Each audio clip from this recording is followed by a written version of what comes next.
acres. Do it for the farmers and the producers and the makers. What we even here for? Occasionally I ask it. I know it's more than struggling, anticipating the casket. Reap what we sow, I'm trying to fill up my basket. Life's a plantation, I self-law and master. Over the plot, I've been granted on this planet. Now it's slanted, cause the chosen been supplanted. But if you overstand it, it was spoken. Fractured, but we ain't broken. Even though some would rather play the role of token, we growing. Black through the essence of a presence. We carry the blood of gods, we carry the mind of peasants. Rich black gardens, future look more like Eden. Multiply seeds like the seed banks in Sweden. Rep my planners on plan according to season. Be one code. Switching it up is treason. Black power, family what we eat. Either we get fed or we feed. B1 Ag. Welcome back to B1 Ag. What's growing on? What's growing on? What is growing on? Here at B1 Ag, we focus on agricultural production, education, marketing, health, food, nutrition, and economics, all for the Black family and Black community.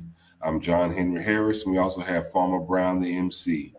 Like, share, subscribe to B1 Ag Daily Bread Podcast on YouTube, and also you can find us at the Black Boss channel. Today is not necessarily really a story, but more of a discussion.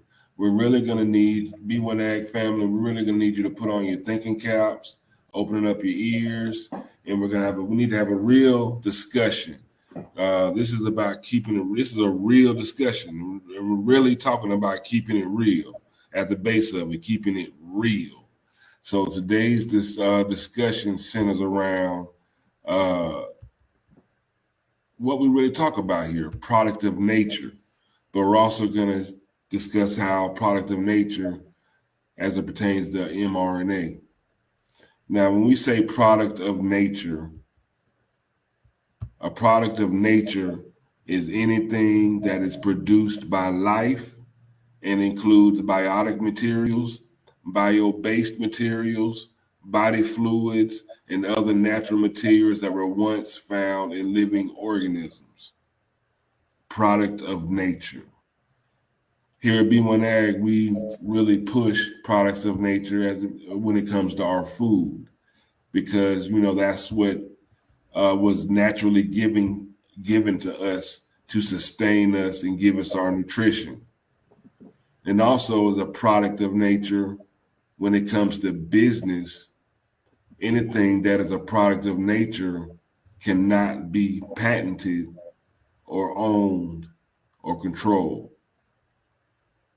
Now, we're going to look at this interesting dichotomy between product of nature and the mRNA. So we hope that we have to do a lot of verbal linguistics and gymnastics because of the current state of censorship that we're in, and also the way people will use words to evoke one meaning but actually mean something else. But here at B1 Ag, we just keep it real.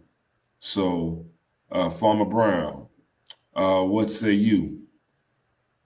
First, I'd just like to say peace to the B1 family. I hope everybody's doing well, staying alert. This is a very interesting conversation we're having this morning. Back in 1945, author George Orwell, this is also the author of 1984. He wrote a book called Animal Farm. Here at B1 Ag, we frame our conversations around agriculture, the production of food, fiber, and fuel. But when we think about agriculture, a part of our conversation is all not just the production aspect of it, but all of the seen and unseen, what do they say, the devil's in the details.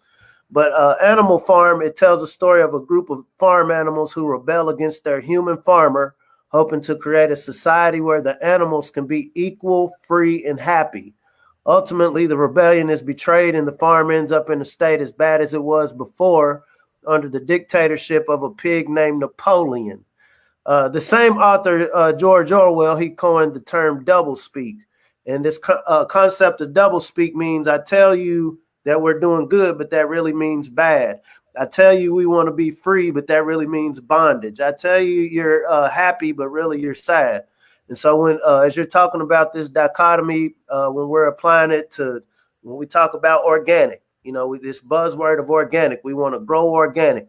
We want to be organic beings bound to the universal farmer that we call the Most High, Allah, God. There's many names that we call the universal farmer, but we're going to dig deep into this conversation as far as product of nature created by the Most High versus mRNA, something where the animals decided they had a better way of running this farm.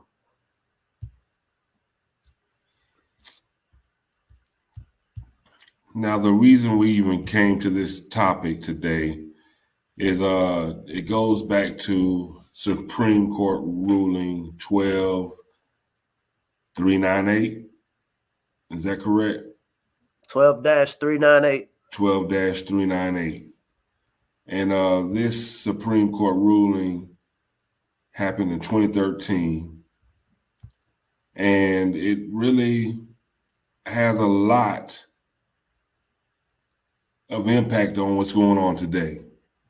And it does concern mRNA and distinguishing the fact whether mRNA is or is not a product of nature, and therefore can it be patented by a company. So do you want to go further into this, Farmer Brown? I guess to put it in context, as my grandfather Litty would always say, keep it simple, stupid. Don't confuse me. So when we see these cows out in the pasture, when we're riding down the interstate or happen to be riding through the backwoods, any chicken, any agricultural animal that you see is somebody's property. We've had our discussions about the 3/5 clause in the Constitution where somebody viewed our ancestors, melanated ancestors, as property. But to try to contextualize our conversation today, so within the Constitution, and this is why reading is fundamental. And I would like to preface our conversation by saying neither him nor myself are legal experts, and so we're not here to give legal advice or any sort of medical advice. We're just simply reading verbatim what the law of the land. We believe in code. We believe in following the laws of the land, whether you're talking about the natural law or the law of man. But, we tend to ascribe to the law of the Most High. But page 6 of 22 pages of this specific Supreme Court ruling, and we do have this link here. We definitely encourage the melanated family to look at this for yourself. It's a great read. It'll take you about 30 minutes to internalize. But on page 6 of 22, and this is a Supreme Court case between the Association for Molecular Pathology against Myriad Genetics.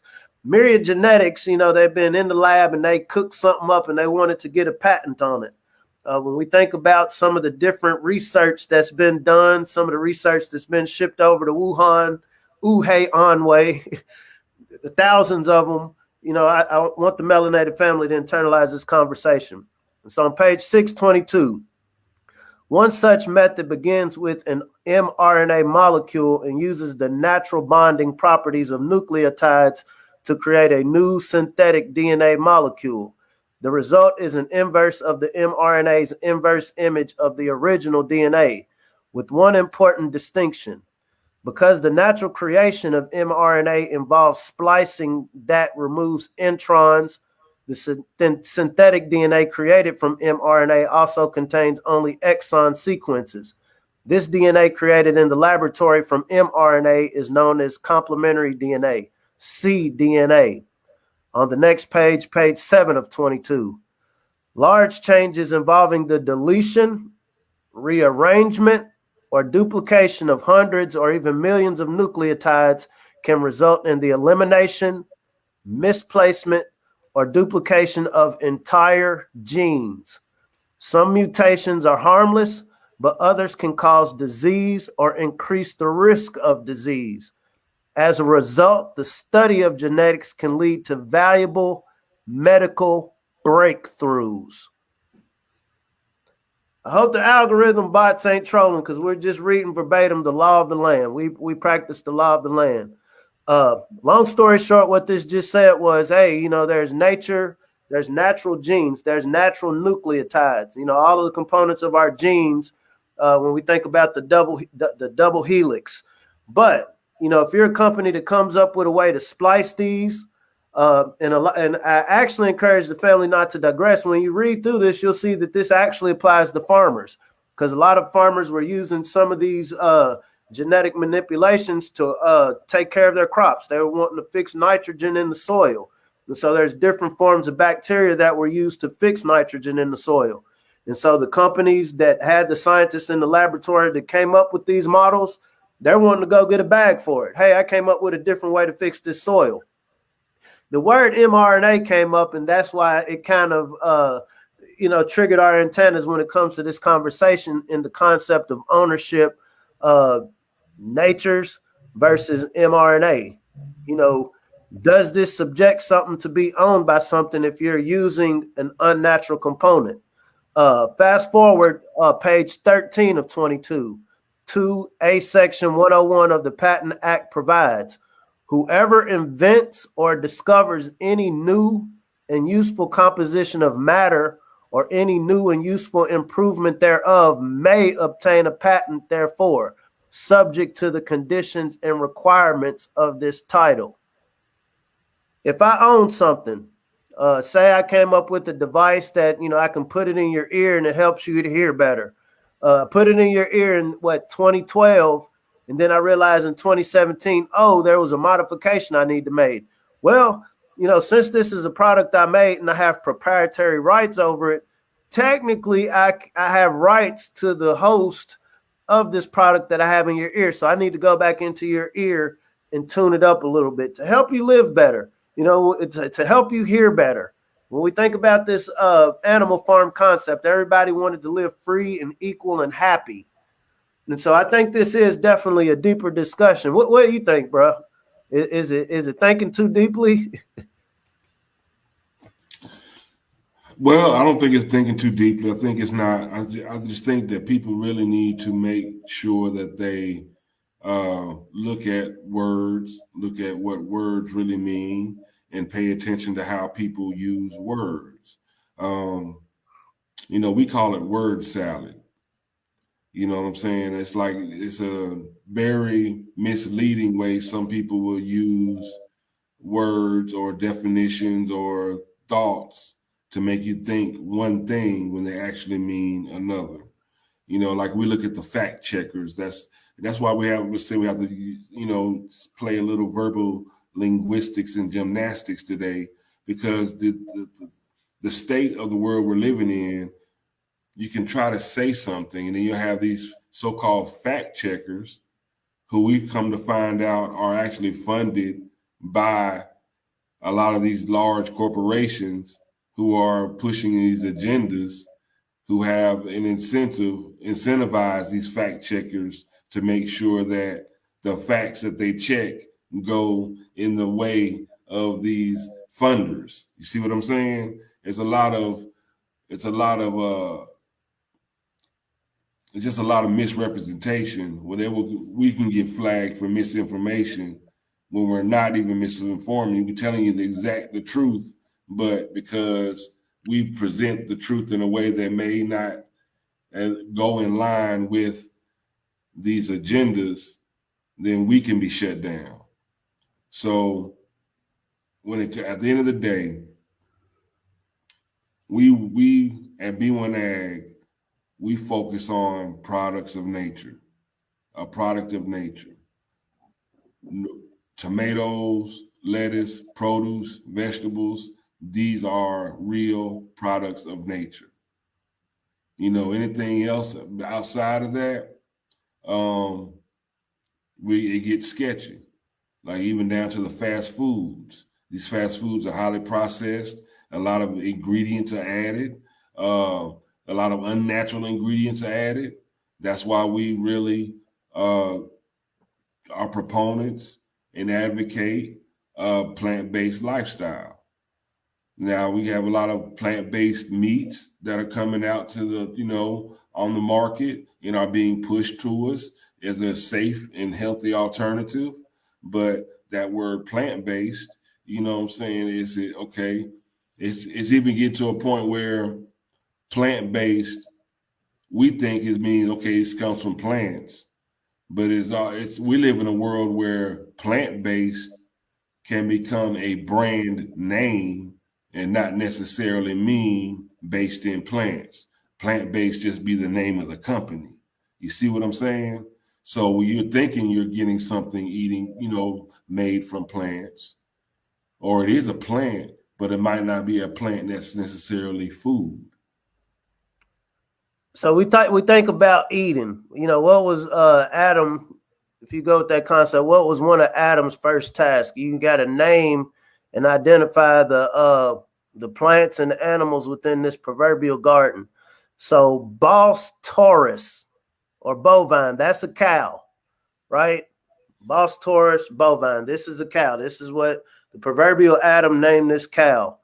In a cow's natural state, when we think about a bull, I was meddling on Dr. Boyce and Alicia's Pillow Talk the other day, and they were just talking about this concept of protector and provider when we're talking about male and female dynamics, right? But when we're running a livestock operation, one of the things I don't want to do with this Bos taurus, if I'm raising cows, I want you for your meat, I want you for your dairy, in some cases leather or whatever products I can derive from your body. I don't want to be chasing you around the field or the pasture. These cows are very large, powerful beasts in their natural state, especially if you have a bull in the field. This is why if you go to most livestock operations, you're not going to see too many bulls unless it's breeding time, right? You're going to see a lot of heifers and calves. In a natural state, a bull isn't going to willfully let his offspring, a calf, go into slaughter, get his genitalia clipped to make him a little bit more docile so I can, raise you, feed you, so I can cut you up into choice pieces to sell you on the market. We're talking a lot of metaphor, but we're also being literal. For anybody wanting to get into livestock production or raising any sort of animal, one of the things is you want to minimize the amount of energy as the producer or farmer that you're putting into having to raise your animals. If I'm having to spend 3 and 4 hours out of a day, I just want to go out and feed you. But, these rowdy, these rebellious, these contentious bulls or heifers just want to run around my pasture. Now if I'm on a gator, I'm burning gas on my gator trying to chase you around. Or if I'm on foot or in my truck, I'm burning all of this gas and energy trying to chase you around this pasture. So what are the methods that a farmer can use if I want my cattle to be a little bit more easy to deal with? I can genetically breed you with the more docile species of Bos taurus, meaning, okay, I don't want this rowdy, rebellious male bull. I want the big, hefty bull. I want that meat. I want that muscle. But as far as your mental disposition, I don't want you to be rebellious because I don't want to chase you around. And so what I'm going to do is I'm going to breed this docile male with this virile female. I know she's going to produce good milk. She's going to get that calf. She's going to give me a healthy calf. And this is another story, not to digress. They're creating these muscular cows to make up for the meat shortage, but that's a whole nother topic.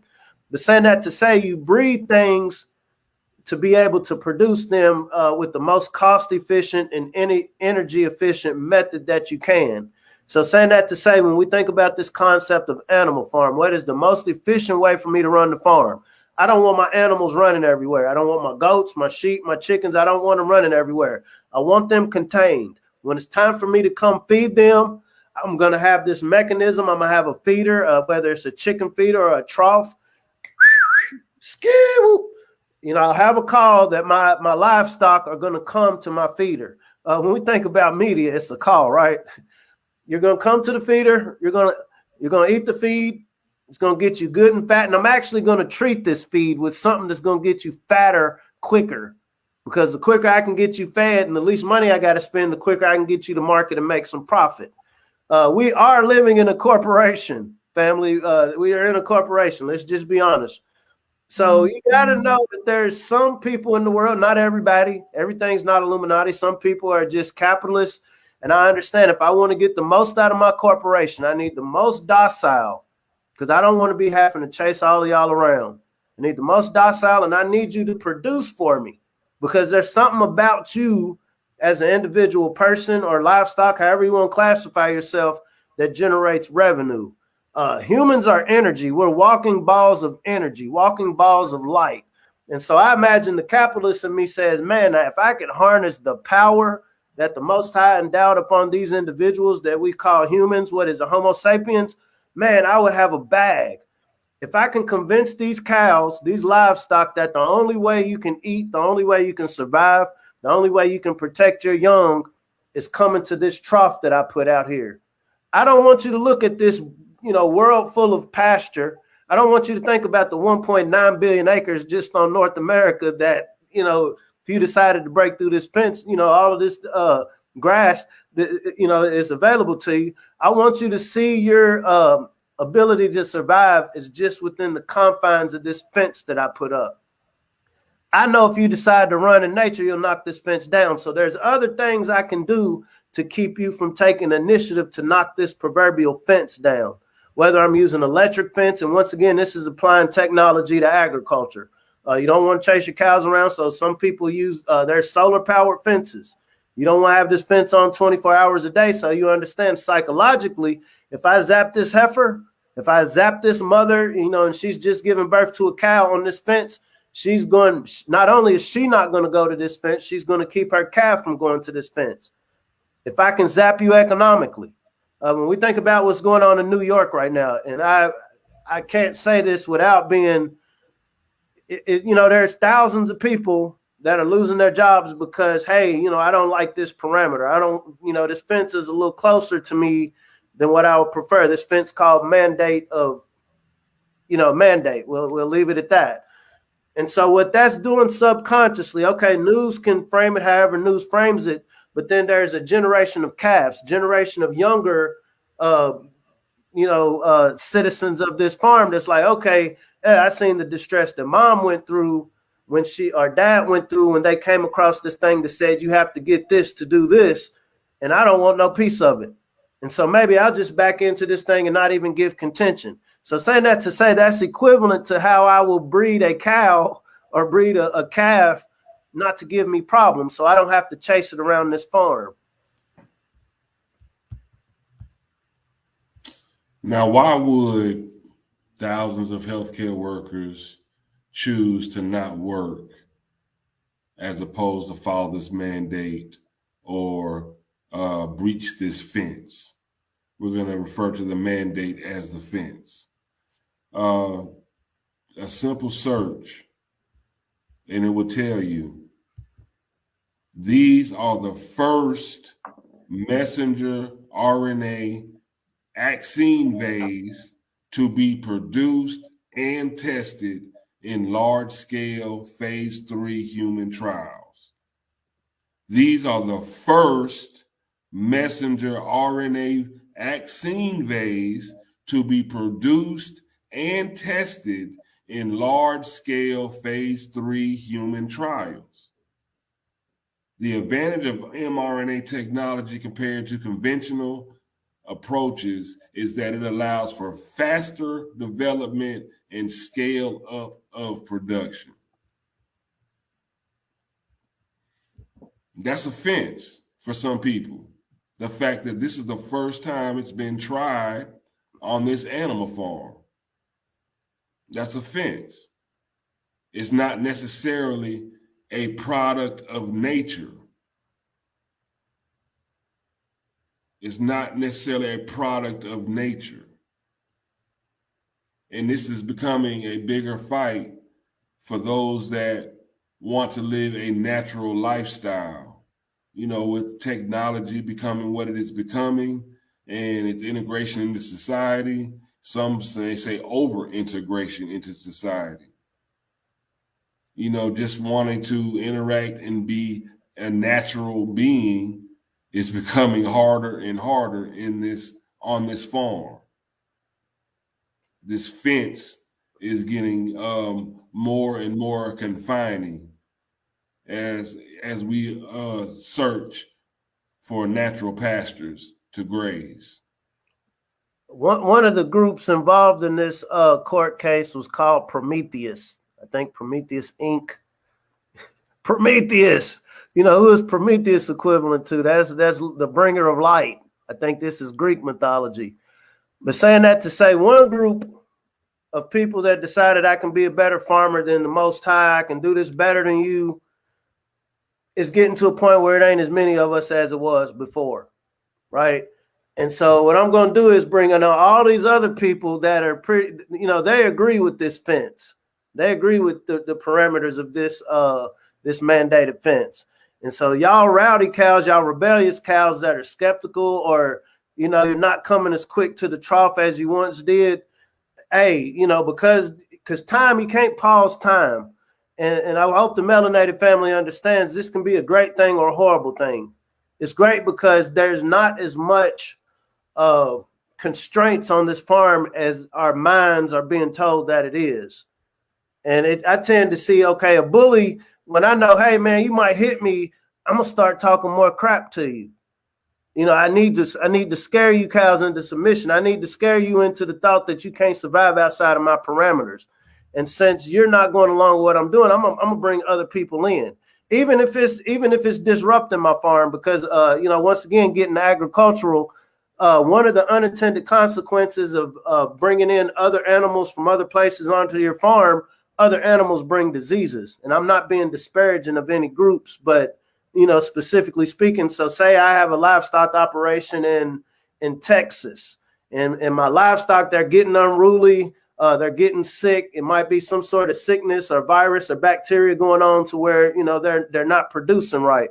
And so I'm going to bring in some cows from New Hampshire. I'm going to bring in some cows from the East Coast that look good and virile, healthy cows.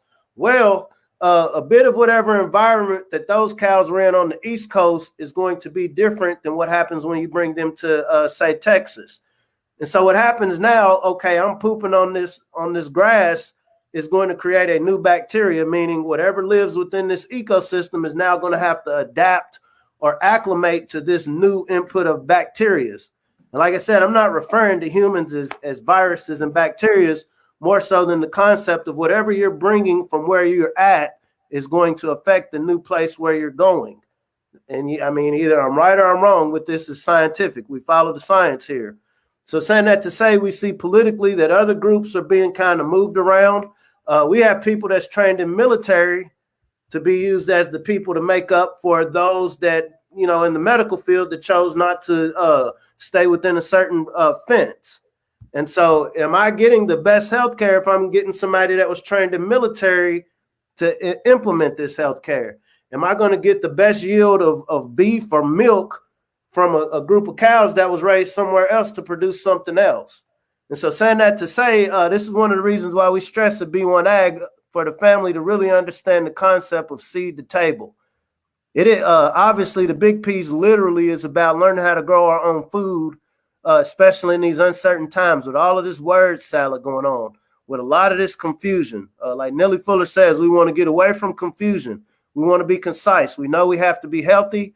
We know we have to have a formidable food supply to maintain this health. But then when we think politically, spiritually, there's so many levels of what we're experiencing right now. And in my modest opinion, once you understand how food is produced, once you understand all of these little dynamics that it's easy for us to kind of ride past and not see, everything we eat has to be tended to. Everything from the smallest microgreen to the most complex ruminant animal, cow, sheep, goat. They have to be tended to. Nothing just sits in the field and grows and then I can process it and sell it. Like, no, it has to be fed. If I don't have feed for you, I got to make sure you have enough space in this pasture to feed. If I don't have the proper nutrients for my plants, or if I don't amend the soil, then these plants aren't going to grow. I can't just throw a seed out in some compacted soil and expect to get a large yield. So saying that to say, it's like once your mind plugs into these processes, how do I get this tomato? Is it as simple as saying, oh, I want a tomato? It don't work that way. You have to put in some work. You have to put in some sweat equity. You have to put in some thought. And so what we understand when we have this discussion about a product of nature versus mRNA, like I said, neither of us are in position to give any sort of medical advice. I would never, we would never put that medal on ourselves. But we do understand when the individual is trying to figure this dynamic out in your mind, balance this out in your head in the midst of confusion. You can't go wrong by knowing for yourself intrinsically. what does it mean to grow food? What are the processes necessary? And then, you know, it's a rabbit hole journey within itself to realize, like, man, this is a whole science. Within the science, this is a whole economy that the melanated people, we kind of put this to the side for a few decades now, a little bit longer. This is one of the reasons why we celebrate Black farmers, because pretty much most Black farmers, they're not going to go into the scientific classification of what we're discussing, but they understand intrinsically the concept of not only producing something, but protecting the space where they're producing it at. This is why a conscientious melanated community is the best protection of one of our finest natural resources, and that's the Black farmer. And the degree that we can understand on our own the extent of what goes into producing food, then we then value that as a community. Good morning, Sherry Wallflower. We then value that as a community to then not only protect the farmers, but then influence ourselves to become producers ourselves. Because what did they say? And I'm not getting religious, be fruitful and multiply. I hear the word fruit, I think of an agricultural product. I think of multiply, I think of business. And we're in a corporation that wants to get the most out of its products. We see ourselves as individuals and humans, but there are factions that have a lot more fiat than you and I that see us as livestock. And just know that, you know, there are products that are derived from products of nature. You know, you have tomatoes, and then you have like tomato flavorings. It's not necessarily tomatoes, but they're derived from the taste and the flavors derived from a natural product as tomatoes. Just like you have mRNA, and from mRNA, you can derive this cDNA. It's a derived product from mRNA. And this cDNA has been ruled by the Supreme Court to be patentable. A company can patent that and become proprietary, which means that is owned. So just not having to say too much, I hope the family can see a point of concern, or even just a reason to discuss further, you know, what's going on with this mRNA. Because as I remember, when it was first brought, the whole mRNA discussion was brought to us, they described it as a medical interface. A medical interface. I'm going to help you hear better by inserting this in your ear. And, you know, every year, okay, add just like our phones. So some of my devices stopped working yesterday because, you know, you got to upgrade them. So, this earpiece will work better in 2023 once I tweak it. And since I own it, since it's in your body, in your naturally endowed body, I do have some rights to this space in your ear. Your ear is attached to your body, so I do have some rights to it. That's not conspiracy theory. That's proprietary rights. It's just like with the cars when we think about the recalls with the airbags. Hey, this went wrong, so I need access to your vehicle so I can help you. You know, once again, with Animal Farm, I want to help you. We want equality. Absolutely. Absolutely. And this is Napoleon on the Animal Farm. I can do this better than you, Most High Farmer. I can do this better than you. You didn't think this out. I mean, even though you created my brain, even though you created the fingers that I'm doing these work with, I can do this better than you. And the Most High was like, cool, have at it. Have at it. And I'll show you what to do. And so we're in a time of discernment. We're given the spirit of discernment. Neither him nor myself are in any position to say what's right or wrong. You know, I know how to do gardens. I can do some great gardens. I can help you grow. We can teach you how to get your food started. I learned how to do bars, right? I know how to rap, you know, put music on wax, right? but we can't eat jump shots. We can't eat rap songs. And so once again, it's upon the individual. I have kids. I've been blessed to have children. And so, okay, each generation we learn, because, everything getting bad. We don't want to, frame this like, oh, this is horrible. But it does take some introspection of, okay, since I did this wrong, what opportunities do I have to pass down to the next generation? Like, hey, you're going to have your own issues, little calf. But with this fence right here, every time this farmer leaves, guess what? This zap ain't going to hit you. If you touch this fence during the day, when you see this farmer kind of moving around up here by this building, yeah, it's going to zap you. But if you just wait, patience. We're told to have the spirit of patience. This fence ain't going to zap you, and guess what? You can actually walk through it. Your 1,000, 2,000 pound body can easily walk through this little wire fence. You might get a little cuts on you, but once you walk through this fence, you have a path. You have acres and acres full of land to graze on, and everything's a gamble. Everything's a gamble. And I'd just like to reiterate that here at B1 Ag, we do advocate for products of nature, natural products, natural foods that occur naturally on this earth as they were intended to be. These are the foods that are going to be the healthiest for us to eat. These are the foods that are going to make sure that we grow and flourish to be the best we can be, the healthiest we can be. And it's best, and that's what was put here for us. Real products of nature. So this is it's been a different conversation, but I hope that the family can see where we're going, see the information that we're giving you, and hopefully this will inspire you or motivate you to dig deeper into exactly what is being told to you on a daily basis. Don't get caught up. Don't get caught up in the word salad.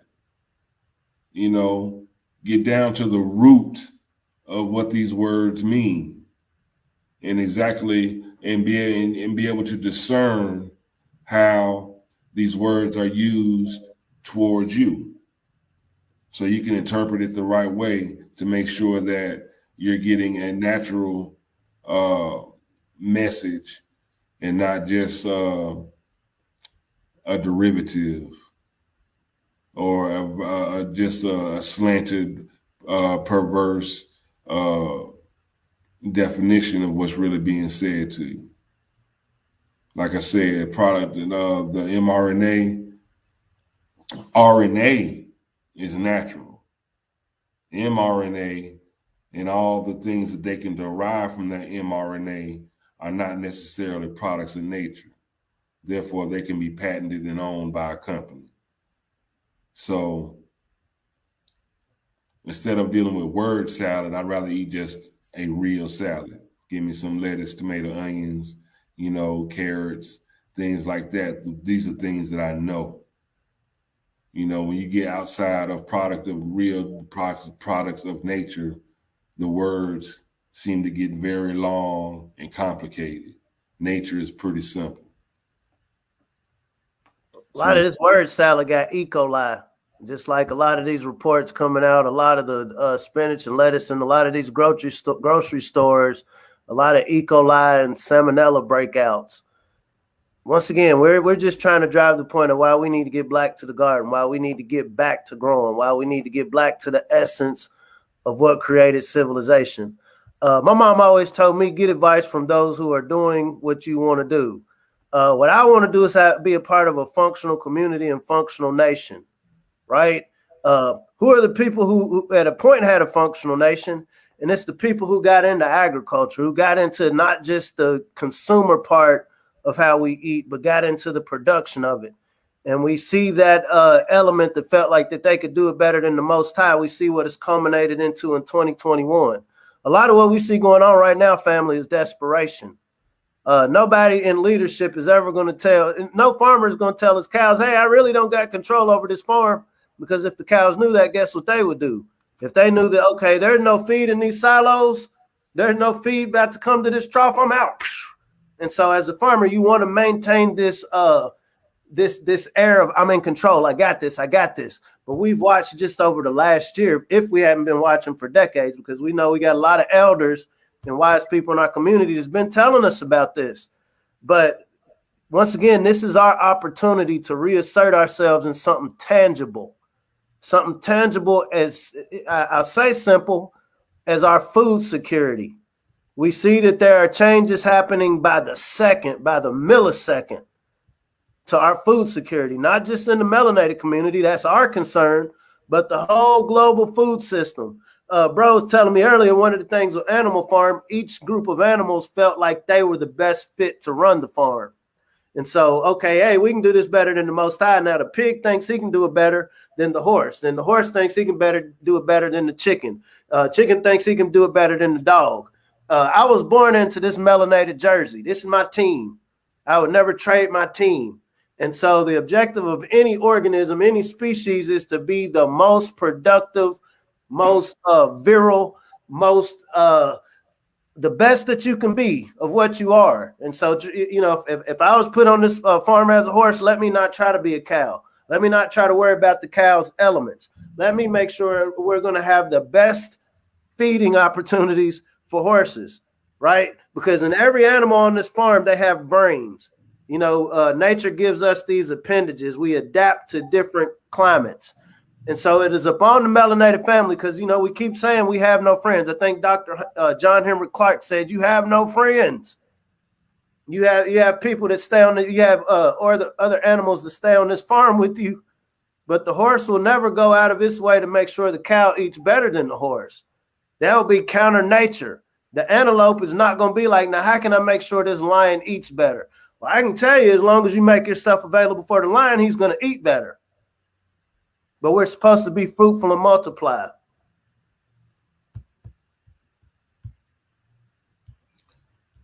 B1 Ag family. Hope y'all were able to glean the information we presented today. We got the rest of this week, so let's do our best to grow and continue to grow, stay in a growth state of mind. Again, you can reach us at b1aghiphop@gmail.com. b1aghiphop@gmail.com.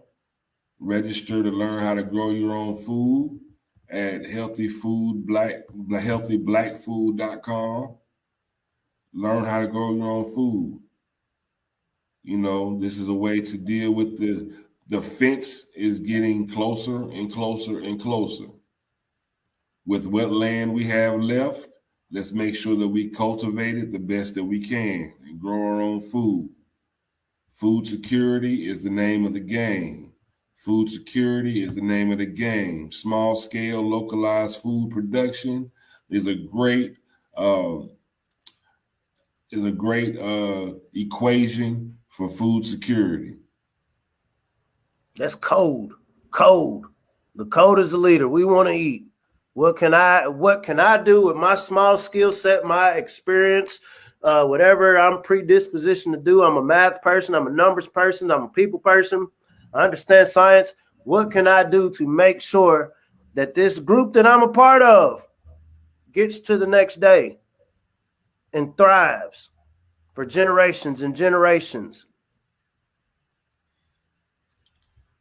And if you really want to know something, what does the family need to do, Farmer Brown? If you really want to know something, we got to get those backyard groceries going. Let's learn how to grow something. Until next time, I'm John Henry Harris. We also have Farmer Brown MC. B1 Ag. We're out.